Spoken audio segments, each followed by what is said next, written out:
Hi everyone, very good morning. I'm Gaurav from NASSCOM and I have very eminent panelists today this morning with us from two very well-known banks in India and Hanuman Tripathi, who heads the NASSCOM SME Council.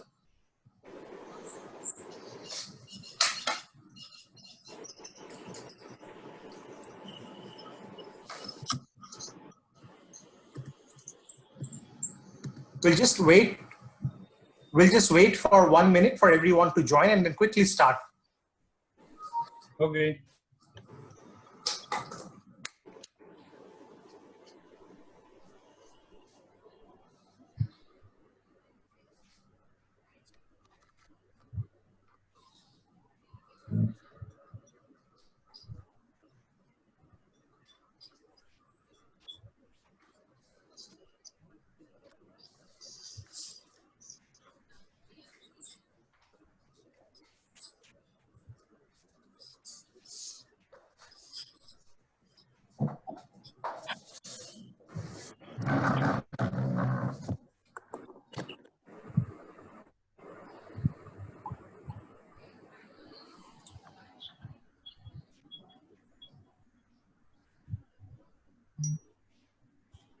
Okay, so first of all, thank you for joining us on a weekday. I know it's a busy morning, and I have, as I said, I have three very well-known speakers today on the panel. Let me welcome Vijay Deshpal, Sumant, and Hanuman Tripathi once again to this discussion on how to raise working capital, especially for smaller IT companies. We all understand IT companies are a little different than traditional manufacturing and core sector companies, given that they are slightly asset light in their in their business, which also means that they have lesser collateral. So it is important to understand from all the bankers here, how does that fit into their scheme of things? How do they look at asset light SMEs and what are the few things that they are doing? Let me introduce you to Sumant, India Head Business Banking Group and Healthcare Finance HDFC.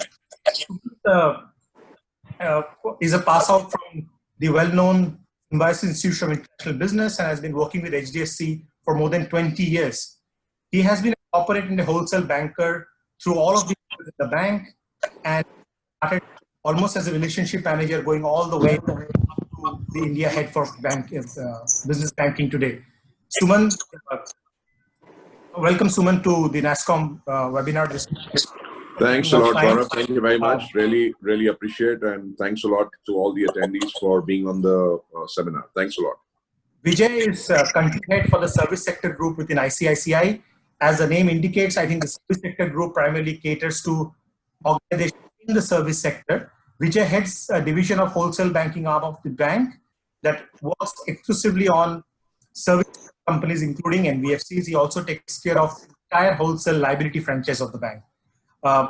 So thank you, Vijay. Thank you for joining us this morning. We also have thanks, Gaurav.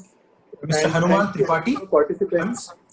Hanuman Tripathi has almost 40 years of experience in the IT sector. He has been an entrepreneur for a very long time, running his own banking software company, and now heads the NASSCOM SME Council as chair, apart from running a digital marketing company called Hastishi. Hanuman really represents the voice of the IT SMEs on this panel today. While you'd love to hear from both the bankers, the largest well-known banks in India, how do they look at the IT SMEs and the tech SMEs in their business canvas. So with that, let me quickly start with Hanuman. Hanuman, my question to you is more from slightly broad. What are some of the top challenges that IT SMEs or tech SMEs encounter in managing and raising working capital for the businesses? You may try and help the audience and the other panelists understand how are they different from a classic manufacturing SME or a SME or discrete manufacturing, all of that. What's really playing out there? Hi, very good morning, audience, and very distinguished speakers like Vijay and Sumant, and also thank you, Gaurav, from NASSCOM. I'm actually just doing a warm up because I think all the audience on the webinar today probably have felt the pain of funding and financing on a regular basis. So they know where the shoe pinches the most. And of course, the bankers know that despite being a very mouth-watering segment of IT SMEs, they are not able to fund it so easily because of a very tight compartmentalization of rules, regulations, policies, processes, and all of that.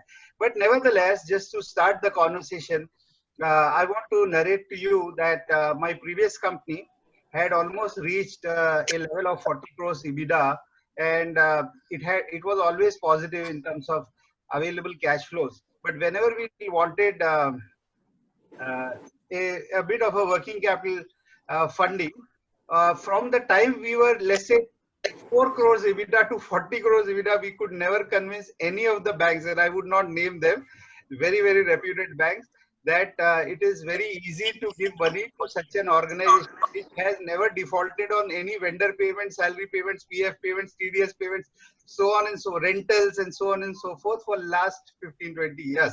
So this is just to give you a background. And it's all happening primarily because, see, we work very differently than the manufacturing companies work. In manufacturing, there are two things. One is the part which is the fixed assets, which is where there is a huge amount of capex which has gone in.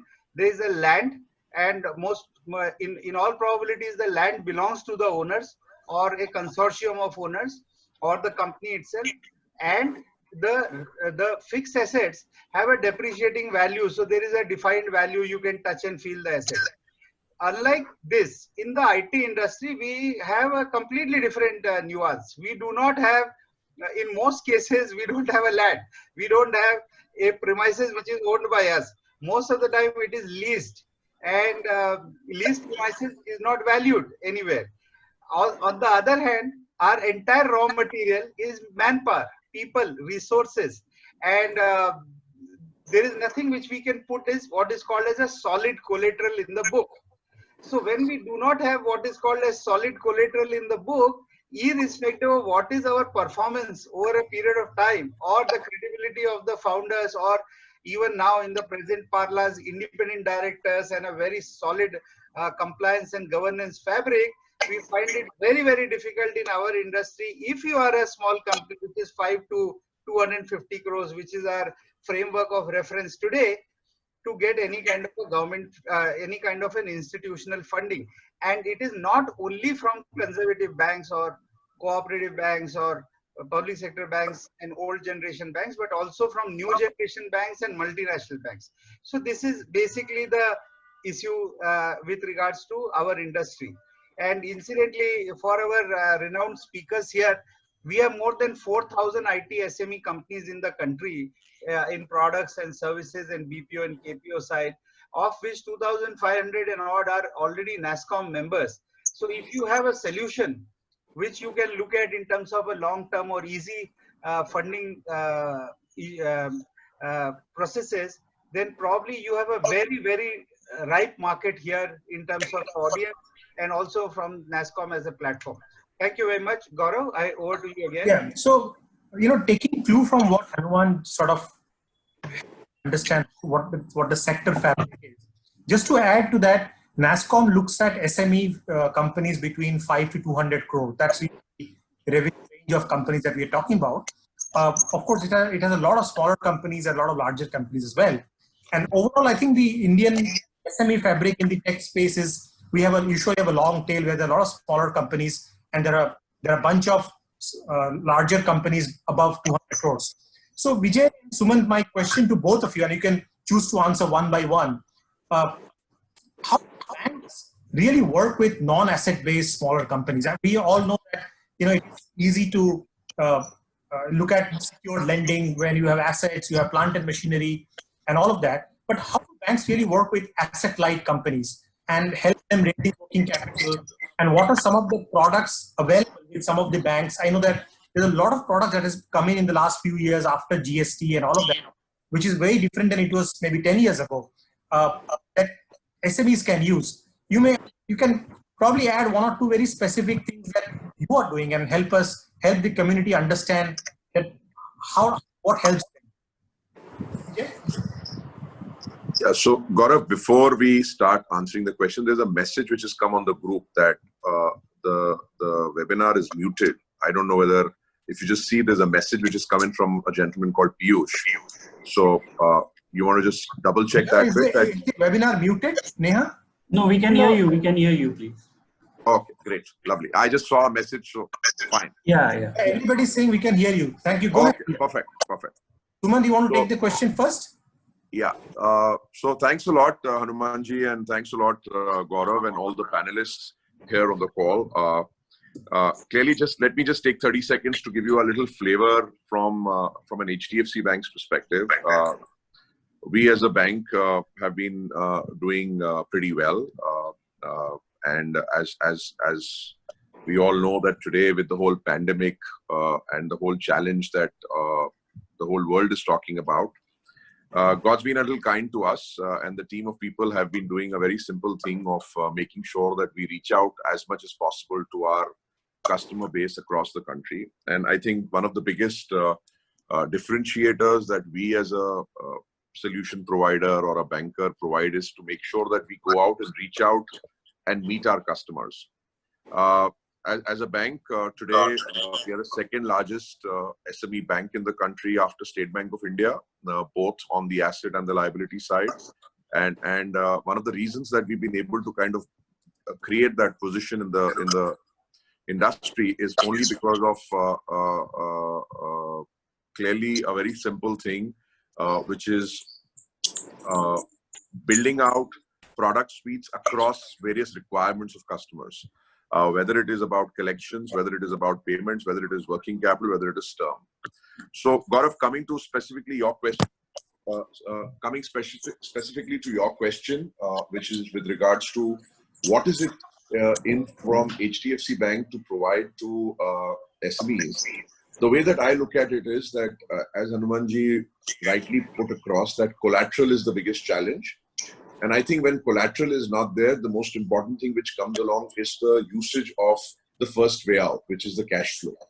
And here, the whole sense which comes along is that if we are able to use the cash flows of the company and structure financing solutions around the cash flows, which is either contracts that you guys go out and sign up with domestic users of your products. Your voice is a little feeble suddenly. Can you hear me now? Yes. Yeah. Great. So I'm saying is that coming back is that collateral is a challenge, and I totally understand that collaterals in an IT company is a challenge, as rightly put up by the both of you. What we are saying here is that the biggest thing that we work around is the cash flows.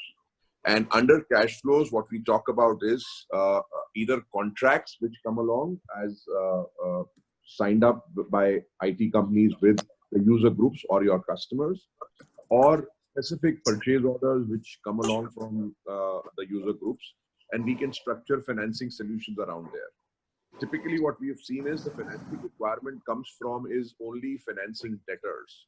That's what we've seen, because at the end of the day, there's not too much of stock. There are only two ways that financing is looked at by IT companies.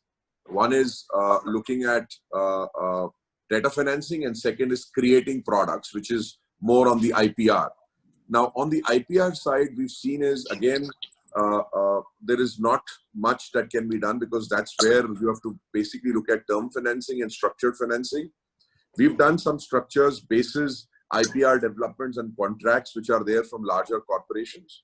So we've had examples of IT companies who've got contracts from large American, European, Middle Eastern players, and they've come and said, okay, there is this contract, I need to create an IPR. Can you give me a 1 year, 2 year, 3 year financing solution? So we've gone ahead and done structures there.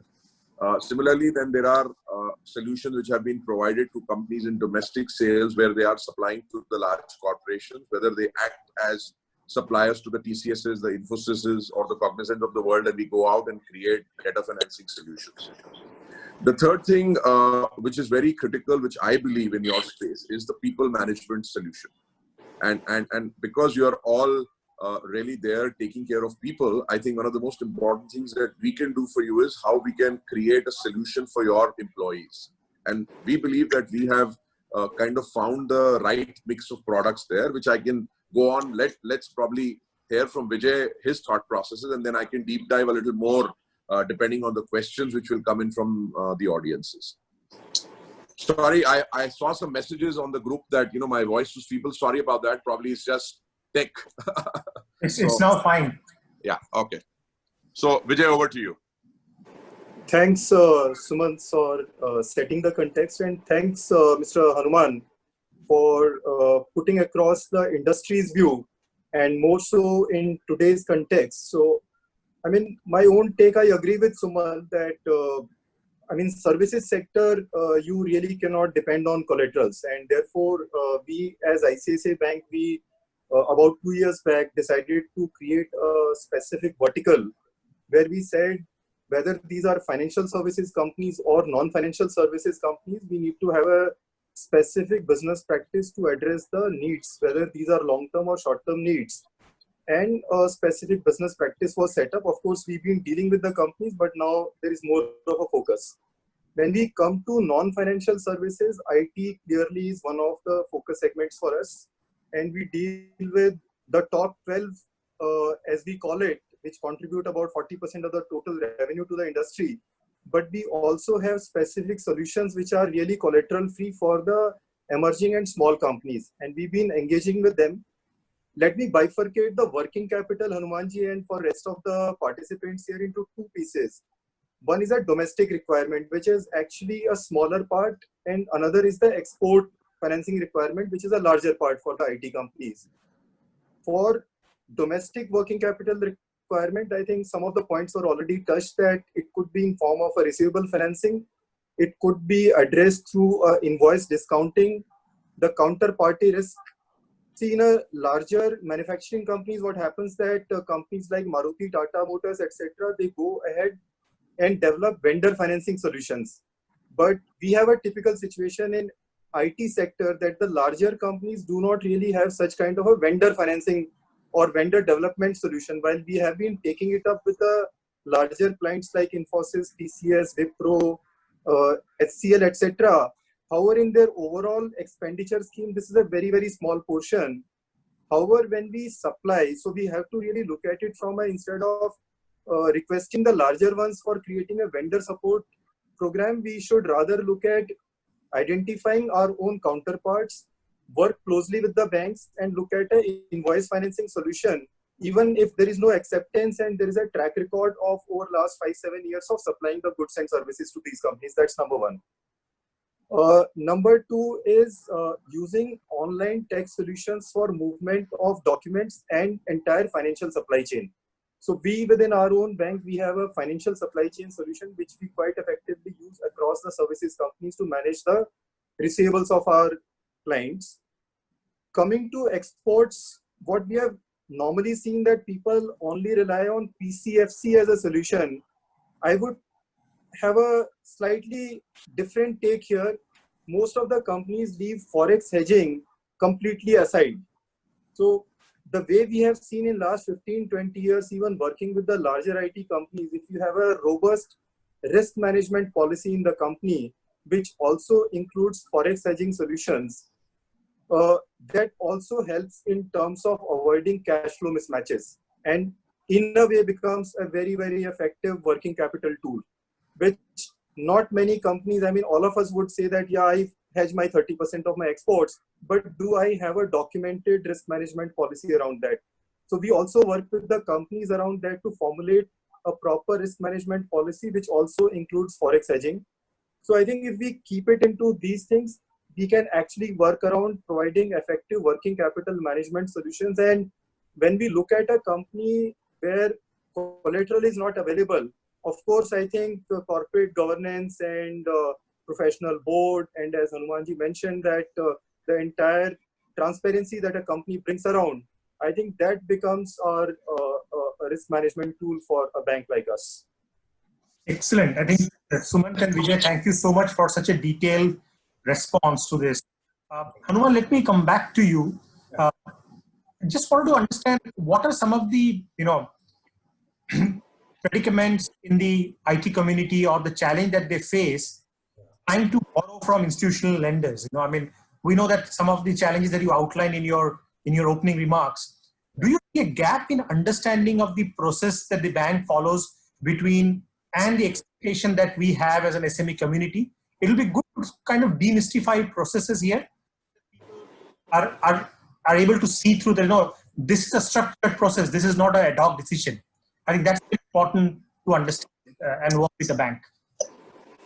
So yeah, thanks, Gaurav. So, basic aspect is that that when we see how IT industry in an overall sense is working, the larger the creamy layer of the industry, which is $1 billion plus companies or even 500, $600 million plus companies, for them the processes of lending become probably as sophisticated as how manufacturing has been or any other industry has been. The problem has been to understand smaller companies and how do they work. And as so Sumant started by saying, you differentiate between, let's say, a IP driven company, a product driven company, or a services driven company. So let me just take half a minute there. But in the first place, the understanding of how product revenues accrue to a company. How do the payments happen in a product revenue? What are the completion stages of implementation process? And until the cloud deployment happened, and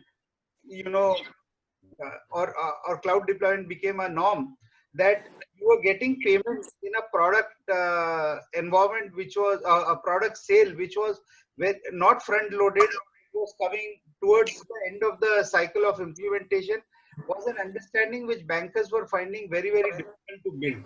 And they always saw it fraught with risk. That is one thing. On the services side, while foreign currency business was always very, very attractive, but because the smaller companies may not be consolidating their entire foreign currency reserve in India, and they were doing most of the business in UK and US and Japan, it was found to be a risk that money is really not traveling in India, so the organization is not strong enough. While there was no concept of, let's say, multiple shareholding across the organizations worldwide. There was one shareholding, one board, and an integrated parent with multiple subsidiaries, and arm's length of pricing deployed as per Indian norms or UK and US norms. However, the cash not being stacked in terms of payments received from the customers in one place because of taxation issues and having to fund working capital requirements in local for local manpower and so on and so forth. This was not understood by Indian bankers. They thought that why is the money not coming in India in totality? So there was another process gap there for the services company. And the very large issue has been that there has been continuous insistence for having to have multiple guarantees by all the directors, all the founders, and almost to the extent of going 4x of the requirement of working capital, that personal guarantees have been provided and still not the money. So, Hanumanji, if you don't mind, I am seeing a lot of questions which are getting raised on the Q&A there. Correct. Let me just try to, come along, and some very interesting questions and some of the thoughts that I had already in my mind to present.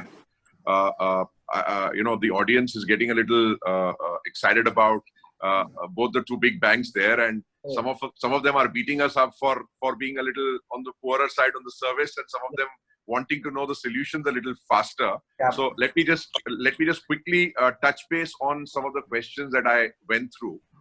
One of the most important things that people and IT companies really need to know is that whether it is HDFC Bank or ICICI Bank or any bank for that matter, and I'm of course I'm presenting HDFC Bank, but one of the best ways for a small IT company to go out and work around on things is to use the CGT MSE. There is an opportunity which is available for the small IT company to go out and set in a 1 crore or up to 2 crores of lines without collateral structure through their bankers.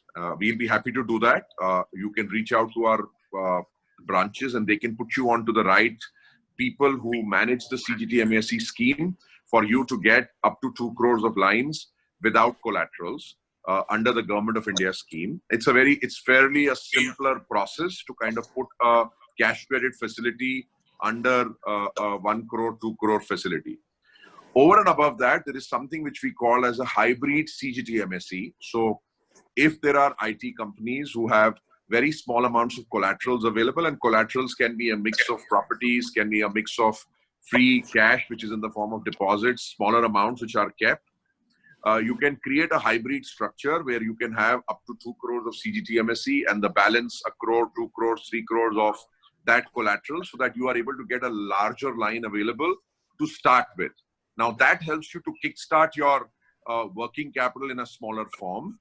That kickstarting helps you to generate receivables, generate business. Now you can use that line for both your working capital and or term financing, depending on how you have, whether it's an IPR that you want to go out and develop, or you're just doing it as a services company in terms of a supplier financing program that you have. So that's a kickstarting kind of a position that companies should go out and use.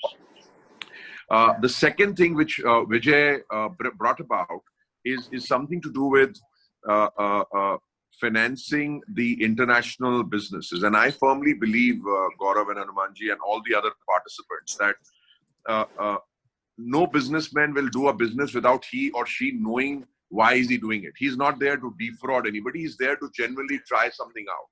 Now, one of the most important things that the businessman, which is the owner of the company, which he needs to do is to have a very strong contract signed up for getting into a business. Typically what happens is there is always this missing link when a IT company is going out and creating a contract, whether with an international player or a domestic player.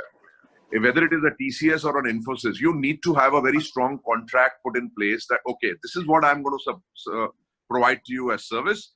These are my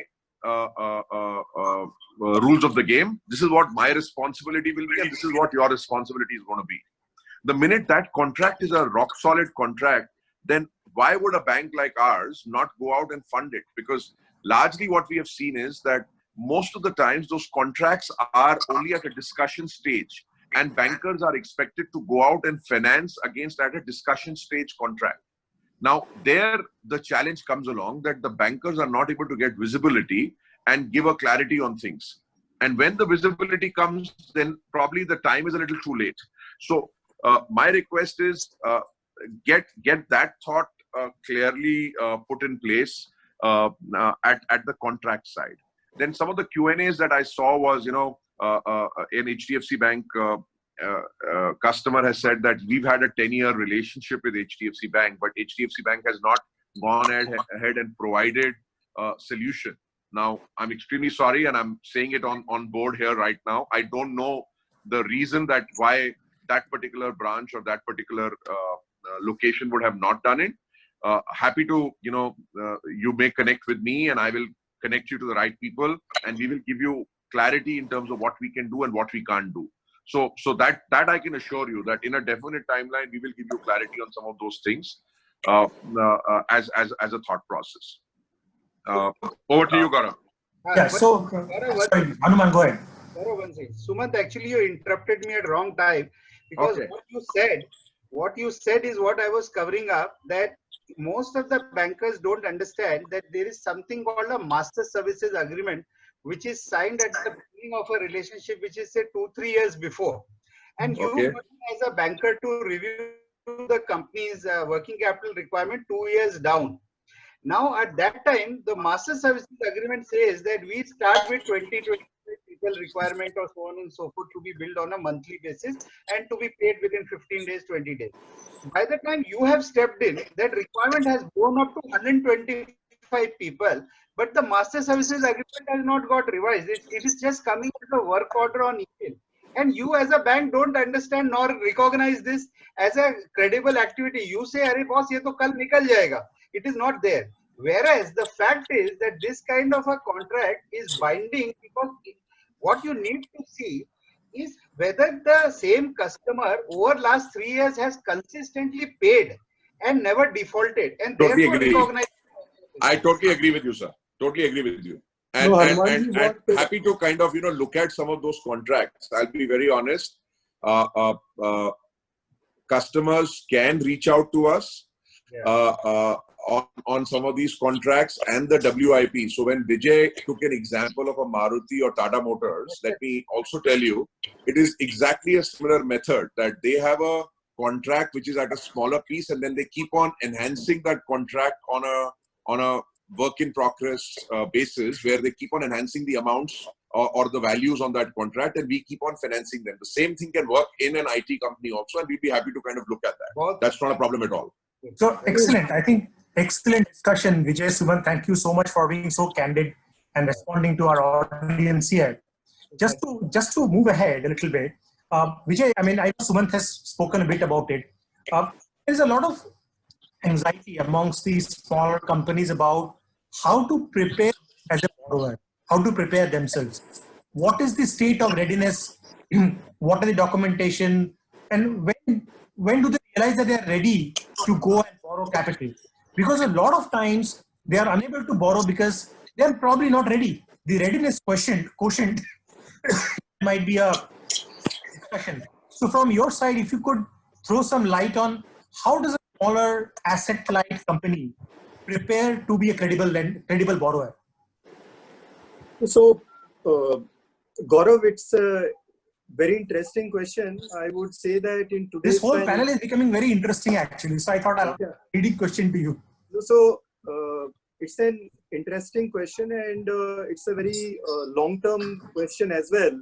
I would say that in short term we need to survive, and in long term we need to have viable business models so that people look at us kindly, whether be it the contract providers or whether be it the bankers who provide you the working capital. So I have my own take on that, the way perhaps ICICI Bank or maybe even the larger banking fraternity as a way looks at it. I think first and foremost, and Hanumanji would agree to it, a professional management has to be in place. We need to have teams which are looking at business development. We need to have teams which are looking at receivable management. We need to have teams which are looking at IT requirement of the IT companies. We need to have teams which actually look at faster realization of the receivables. We need to have a full-fledged professional teams. That's how I think that is the first and foremost risk management tool. Forget about preparing for the raising debt.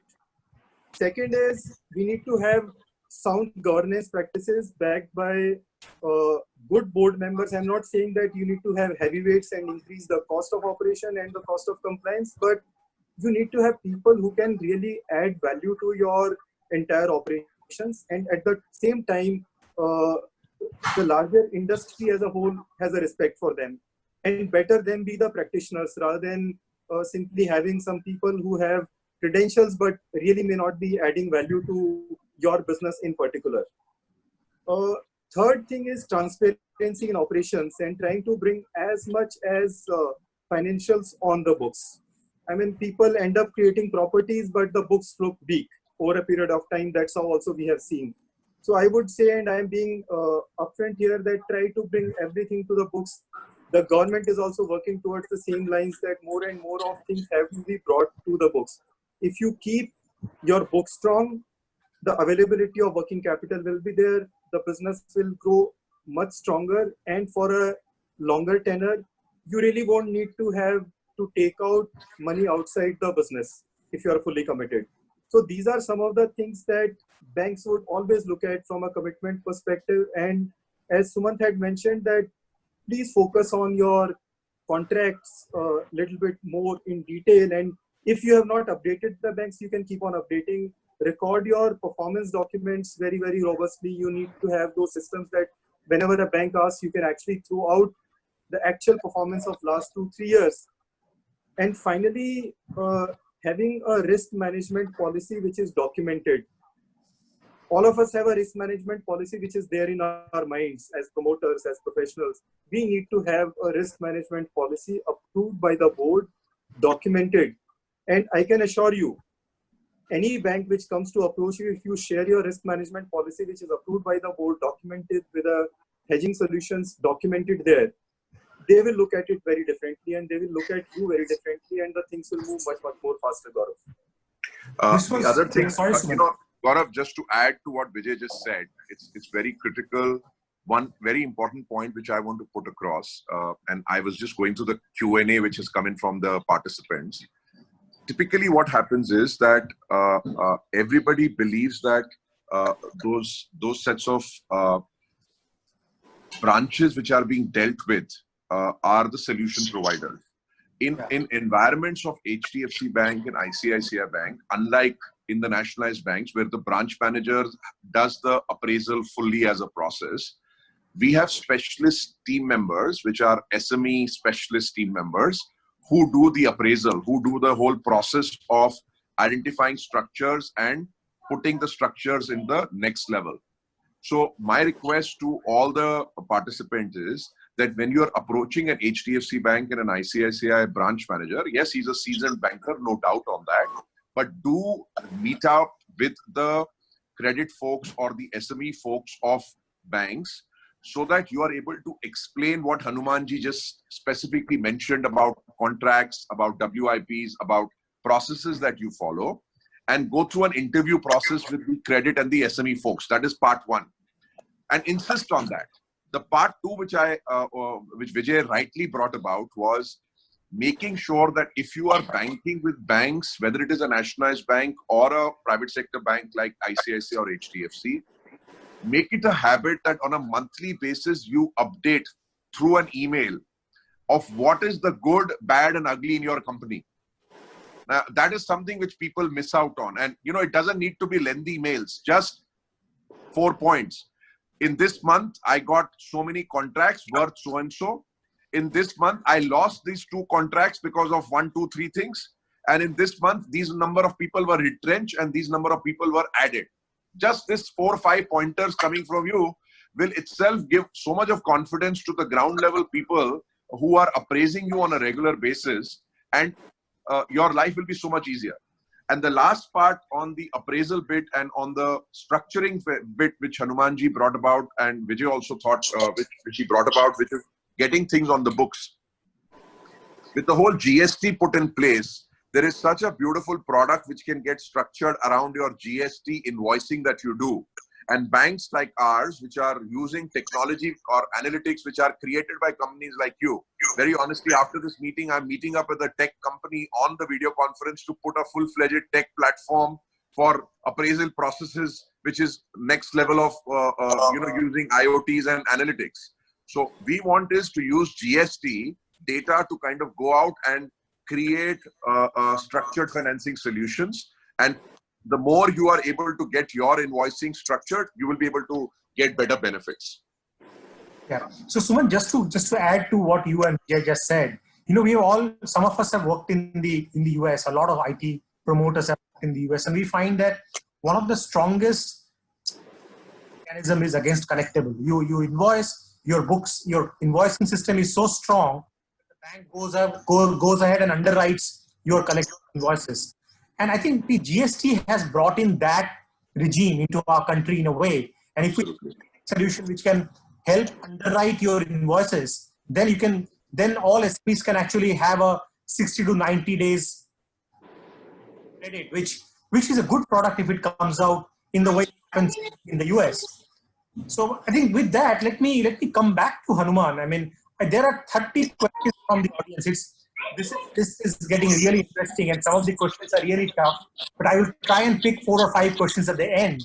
So guys, please shoot your questions. Let's be objective. Let's leverage these 2 gentlemen on the panel and learn from them how to prepare for a better borrowing. But just coming back to Hanuman, there are a lot of classic lending products that we have heard of, loans, ODs, things like that. Now we also spoke of some of the upcoming product. For example, what will happen if GST is used as a platform to structure lending? From that perspective, what are some of the products that you see might be useful, or rather might be useful to raise capital quickly for smaller companies than vis-a-vis a classic project? For example, we spoke about loans against invoicing. We spoke about GST-based loan, GST-based lending.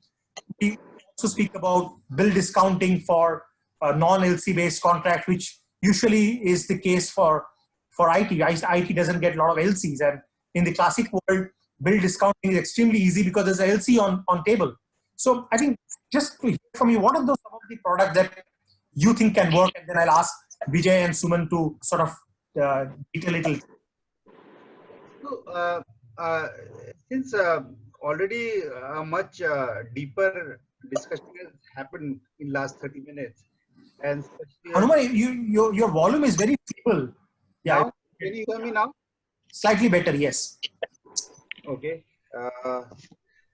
So what I was saying is that already there's a deep discussion which has undergone in terms of what products are available and how they are being handled. I was trying to structure my thought into a little bit of a different area. I was saying that there are 4 types of segments. The banks probably can be seen as interested parties in funding the needs. And the largest of that is working capital, obviously in smaller firms. Working capital, despite the fact that companies are richer and they have enough of cash flows available, there are obviously this issue which happens between 20th and 5th, that there are delays from the customer payments, and therefore salary day payment get affected, or some compliance related payments get affected, and so on and so forth. And 60% of an IT company's budget on a monthly basis, cash budget, is towards salaries plus 60%.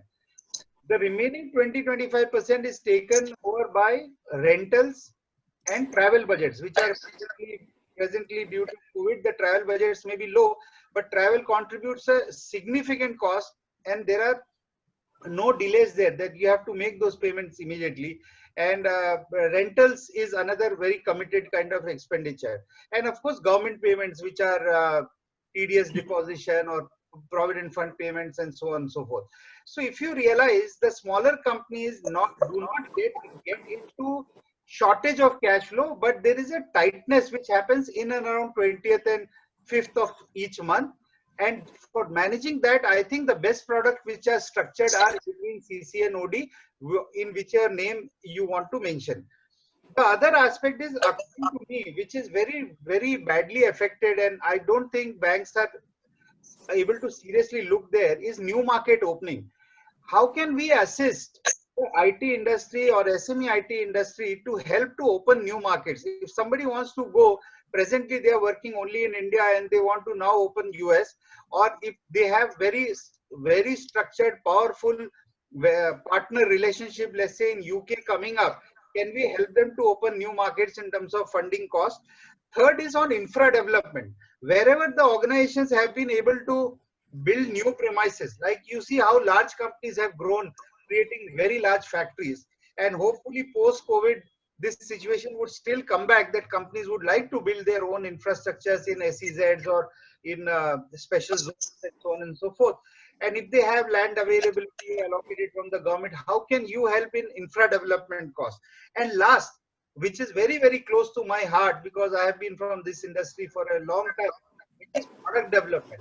Can you fund product development? Can you fund a new innovation product development, going by the track record the company has shown in product development and success in past? So all of this relates to, if you are seeing a new company which is just born, the situation is different, risk assessment is different. But if you are seeing a company which is SME by character, which is 5 years, 10 years, 20, 15 years old, and you are seeing zero default rate, whether it in salary or rentals or government compliances or vendor payments and all of that, can you look at this company differently? Thank you. Yeah. So let me try to answer this, Hanumanji, on these 3 or 4 points. And if I just take the example that you mentioned of a classic SME, which is a 50 to 200 crore kind of a company, has been in existence for last 10 years, has had a good track record on vendor payments, on increased base of employees on a month-on-month basis, no challenges on PF and the regulatory compliances on taxes. I can tell you, for a bank like ours to go out and provide the first thing that you mentioned of a cash credit on an OD facility for the short tenors of the 25th to 5th to make the salary payments should not be a problem. That is part 1. Part 2, which is one of the most important things that customers should do here, is to drive that all their employee base. Now, if I take a company which is a 50 crore company or a 70 crore company or a 200 crore IT company, I'm very sure these are companies which will have minimum 200 to going up to 500 people on their base of employees. Am I right, Hanumanji? Yeah. So if I take that simple parameter, one of the most important things that companies should do is that they should reach out to their relationship managers or their branches and get every single employee of that to be banking with HDFC Bank or ICICI Bank. Why? Because that helps that particular branch or that bank to go out and see the visibility of how the employees are behaving and how we are able to use the employee accounts to kind of multiply our own comfort levels of the company and of course generate revenues for the bank.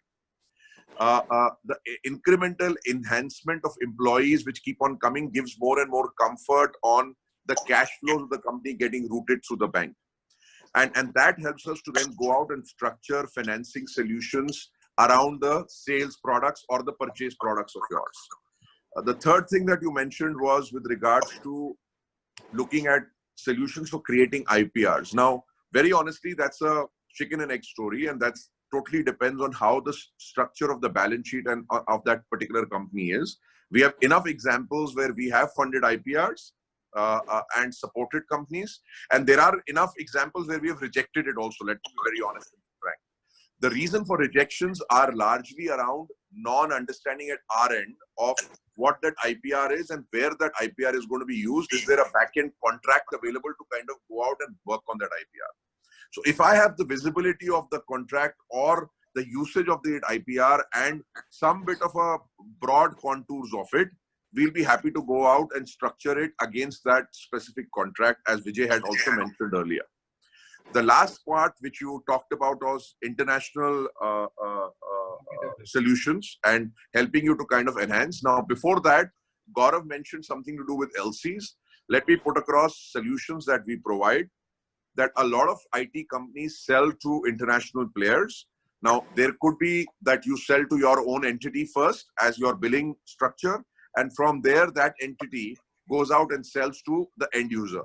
Now, there is a lot of money which is lying in the US or in Europe for your own reasons, whether it is reasons with regards to foreign exchange benefits that you want to look at, and or the structure that you have created.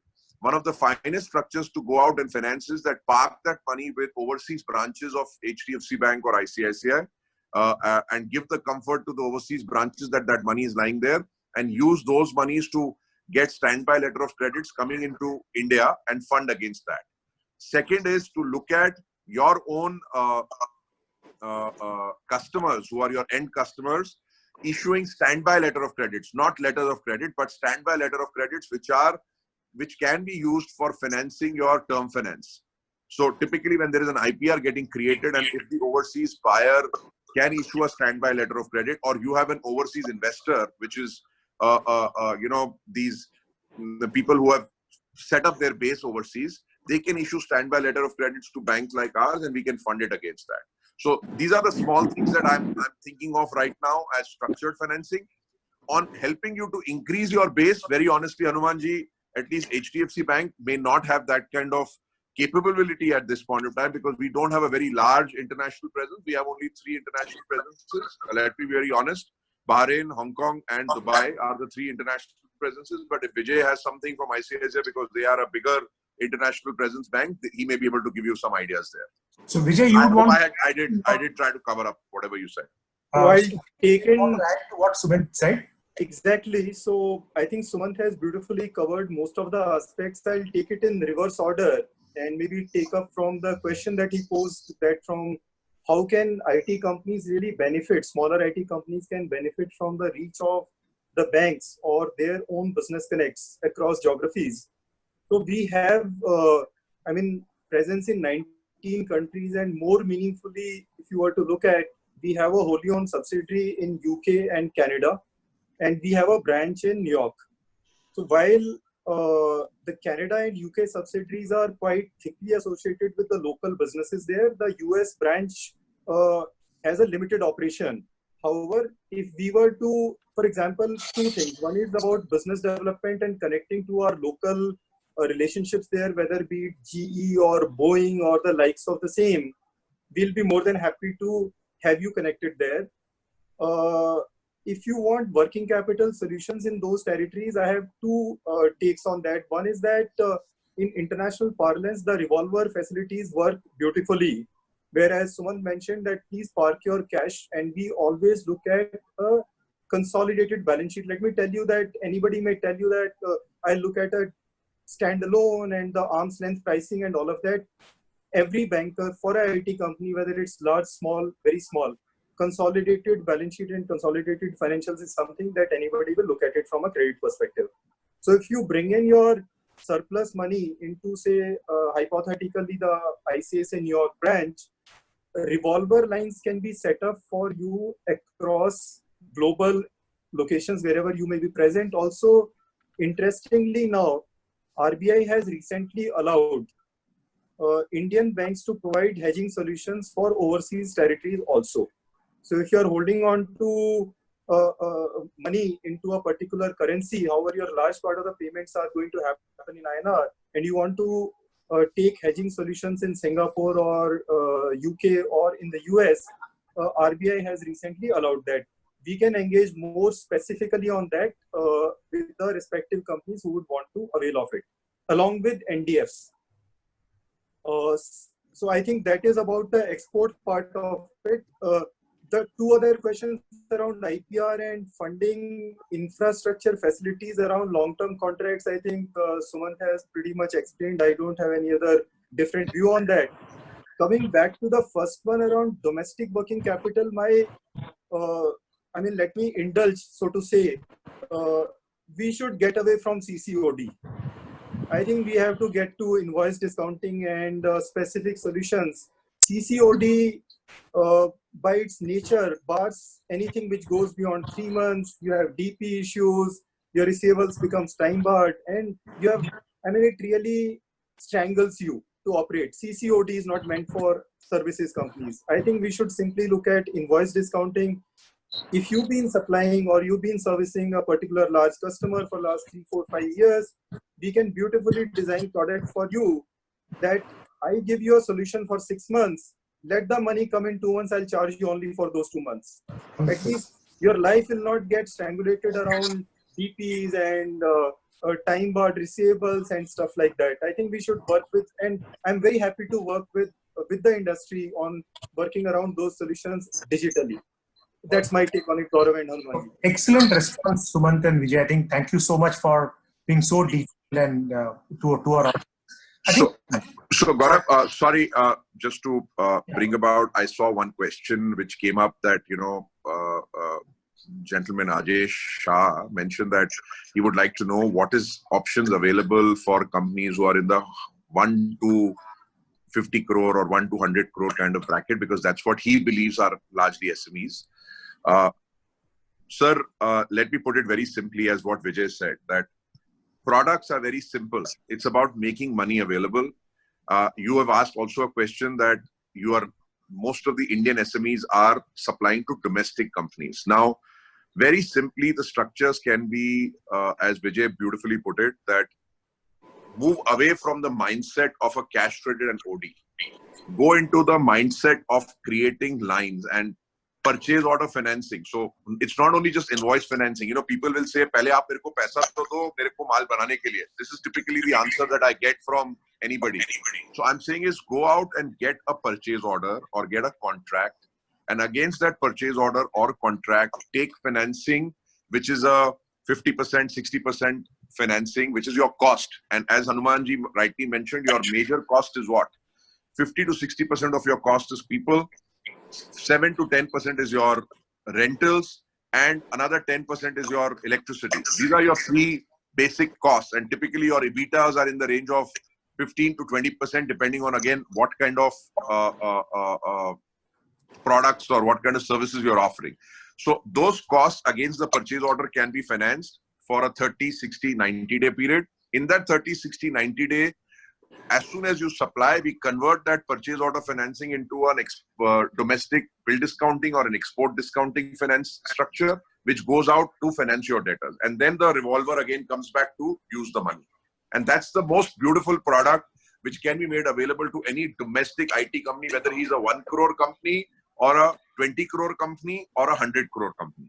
And of course, in this, I can also bake in a 1 crore, 2 crore CGTMSE loan so that you get also for your own comfort the cash credit and OD which you want.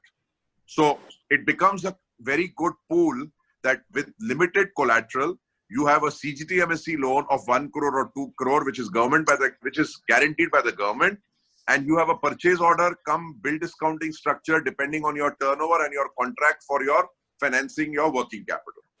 So I think there's nothing better than this which is possible. Excellent, Sumant. I think you laid it out so well, Vijay, and thank you so much. There's so many questions that the audience has, and in general, we've been trying to answer this question to our community of members. And so I broadly see a lot of questions from the audience. We have another 5 or 6 minutes to go. Let me just pick 3 broad themes. One theme is a lot of questions about credit guarantee. While the government has a narrative on credit guarantee scheme, and we know that it is guaranteed by the government as a collateral, there are instances where a lot of banks, I'm not saying ICICI or HDFC in particular, the way credit guarantee is offered, those loans under those schemes are offered are slightly different than the narrative that you, me, and everybody has in the market space. So on the field, there's a slightly different experience. If you could try and demystify that, how easy, from an outsider, if I'm an outsider and neutral player, I'll say, the government is going to guarantee your problem. So if you could kind of demystify and bring us to see the reality on that. So that's point number 1. I'll just add the 2 other things. The other thing is, there is also a discussion on financing order book, which you just addressed. So I'll not ask that once again. But there's been discussion in the last few weeks that we have seen again in India with iSpert and Sequoia launching an open credit network. This discussion started way back 12 years ago when the postal bank came out. Can we have an open credit network in India? So just wanted to understand, what is this? If you could demystify these jargons for us who are not so familiar with the credit world, that one, what is the reality on the credit guarantee scheme? How does it work? Why does it work? What are the repulsions? What are the attractions of as a banker to that scheme? And how do you help facilitate that? I think that's a broad question. And with the government narrative on credit guarantee, this will become more and more amplified. The other question is, what is really open credit? Is there a view on that? Just 2 broad themes. I think most of them you've answered. Sorry, Hanuman, you want to add? One more thing from the respected bankers. If you can also tell, because a lot of people are asking this question, how about funding government contracts? Means, are you open to looking at companies which are working in domestic and they have great contracts, or they have government projects? How do you, and that there the cash flows do get affected. They're a little tight, although Gaurav personally and NASSCOM as a body has worked very, very hard to get model RFPs in place where advances will be paid by government and all the payments will be made on a structured monthly payment basis and so on and so forth. However, the reality is that government payments do get late. So how do you view that? So after you have answered what Gaurav has asked, if you can please cover 1 minute on this also. Thank you very much. So, let me just try to first go back to the guarantee scheme. In my view, one of the best schemes that the government of India came along in the last 4 months to support the economy and most specifically the SMEs was the credit guarantee scheme, which was the ECGLC. Now, in that scheme, it's very simple. They have said any company which is 100 crore turnover and has no DPD. DPD is overdrawing over 60 days and their exposures are less than 25 crores. Whatever is the exposure amount, you will get 20% of it. And I'm happy to tell you that HDFC Bank today is the 2nd largest and the largest private sector bank who has gone out and provided the money to the SMEs in the country. We've already lent out more than 10,000 crores under that particular program. So the point is, it's very simple. It's not no if, no but. It's absolutely simple. Yes, I did see some questions that some of the banks have used that to say that you will have to park some part of that money that is provided to you in the form of support for your existing exposures. Now, the reason that may have been done is because the credit guarantee scheme states to the various banks that you have to also make sure that the money that you are providing is rightly being used for the business purposes and is not being used for some other purpose. And Government of India will put audits and checks on that. So if the particular company or if that particular entity is not able to give the comfort to the bank on where that money is going to be used, that bank may ask you to park that money for certain XYZ purposes till the time that visibility and clarity is not there, because end of the day, it is public money. It is guaranteed by the Government of India straight. So that is where it is. I hope I've answered that one question. Very good, Sumant. Yeah, and I think all the banks are going out and maximizing that particular uses, because there is a major push from the Government of India to do that. I, as a bank, have also represented to the NCGST, which is the trust which is giving that particular guarantee, that they should enhance that particular scheme, not to only the 100 crore companies, but go up to the 250 crore companies, because end of the day, as per the revised MSME guidelines, MSME now is a company which has a turnover of 250 crores and has a plant and machinery up to 50 crores. So we have gone ahead and put formal requests on behalf of our customers and behalf of the community as such, that we want to enhance that to the larger set of people. So we have got positive signals, but we will get to know on that over a period of time. Excellent response, Sumant. I think this brings so much clarity to a lot of us. Yeah. The second part is with regards to the CGT-MSE scheme, where you asked that how the contours work. The contours of the CGT-MSE work very, very simply. There is an application form. There is a simple tic-tac-toe process which the Government of India has put in. That tic-tac-toe process has to go to the local bank with whom you deal with.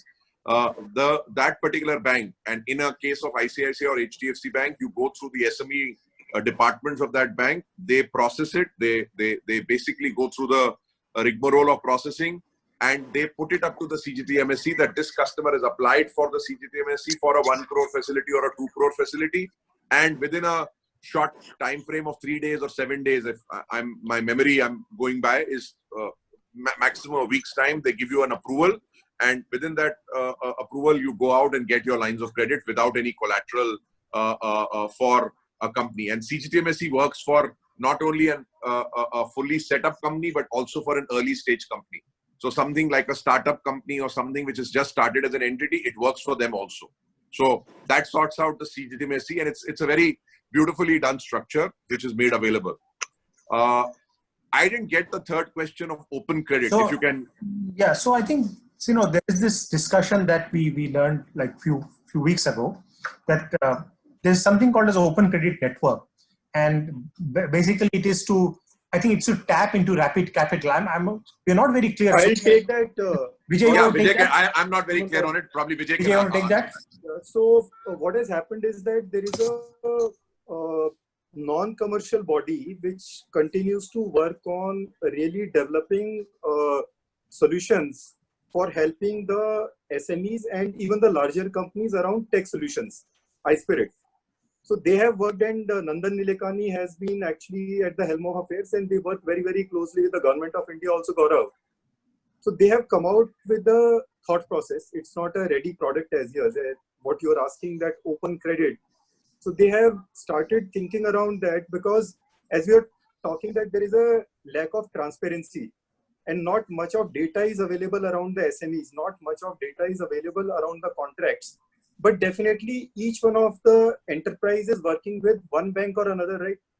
Banking is happening, but data is not getting collated. So they are working on an API-based solution and trying to revolutionize this borrower-lender relationship, so that they bring around all the data on a common platform, which is an account aggregator, and which flows from all the banks. It flows from ICICI Bank, HDFC Bank, IDFC Bank, Axis Bank, all the banks and the PSU banks, and come to a common platform where people are then free to access and provide credit.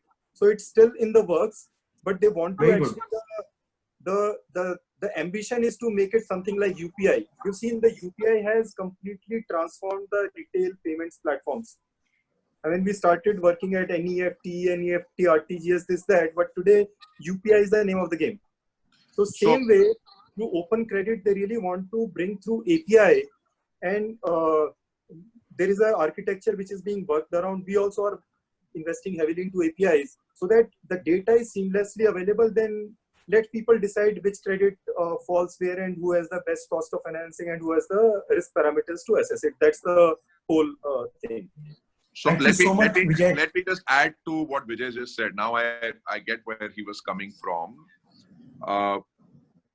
So iSpirit and the Government of India, and to answer Hanuman's question on the Government of India contracts, state or central, as you all know that the Government of India has put up a process which is called as the Government E-Marketplace, which is the GEM. And they are pushing maximum contracts under the GEM program that you need to go out and bid, and against those bids get the contracts and get funded. The Government of India is also pushing that for some of I think Sumant, to the bidder. So for a contract which is provided under the GEM, a large portion of those contracts, the government is making the funds available in an escrow upfront itself. Now, if you are getting a contract against those kind of funds, then your availability of finance from any bank will be very, very easy. Because there you have a contract which is signed off under the GEM platform, and the money is visible to banks like us that there is not going to be a challenge. But there are contracts which go on the GEM, but the money is still not made available. There, the banks will take a position on which entity has provided, and they will have counterparty risks on those entities. And basis that, they will do the funding against those specific contracts. And we have funded some of the government contracts on IT projects, depending on which entity. Is it a central body or a state body? State bodies who are high leveraged and have not good ratings, you may have a problem. But central bodies, we have funded quite a bit of them, and there is no problem at all on that. Coming back to what Vijay mentioned on the API-based financing and open credit structures, there is something called as the TREDS, which is the bill discounting program which is made available, where large corporations are making their bills directly available on the TREDS platform. And banks like ours, or banks like ICICI or Axis, even state banks and nationalized banks are going there and financing against those specific invoices. So taking the same thing as a clue, Nandan and the iSpirit team is trying to put across contract-based or invoice-based or credit-based financing. Of course, it's some time away, but APIs will be built in to link various individual parties onto that particular platform and build financing around it.